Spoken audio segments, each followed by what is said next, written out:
সুইডেনের বিভিন্ন শহরের পাশেই রয়েছে বড় বড় বাতিল গাড়ির চত্বর। পুরানো বা দুর্ঘটনায় ক্ষতিগ্রস্ত গাড়ি এখানে নিয়ে আসা হয় রিসাইক্লিং এর জন্য।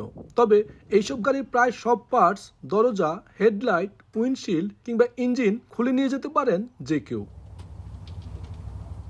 যন্ত্রাংশগুলো নতুনের তুলনায় অন্তত 70 থেকে 80 ভাগ কম দামে পাওয়া যায়। ফলে ব্যক্তিগত গাড়ি ব্যবহারকারী থেকে শুরু করে ছোট ব্যবসায়ী অনেকেই এখান থেকে যন্ত্রাংশ সংগ্রহ করেন।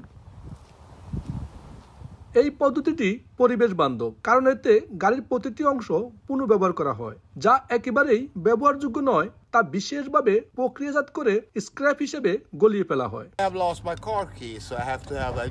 আমি আমার গাড়ির চাবি হারিয়ে ফেলেছি, তাই এখানে আমার সেকেন্ড হ্যান্ড গাড়ির জন্য একটি চাবি নিতে এসেছি। এই জায়গায় গাড়ির সবকিছু পাওয়া যায়। আমাদের যেগুলো লাগে এগুলো কিন্তু আমরা এখানে অনেক অল্প দামে কিনতে পাই, যেটা আমরা যদি অন্য কোনো নিউ বা সেকেন্ড হ্যান্ড কোথাও থেকে কিনি ওর চাইতে অনেক অনেক অনেক চিপ রেট এখানে পাওয়া যায়। তাই আমরা এখানে যারা গাড়ির কাজ করি এখান থেকে নিয়ে যাই।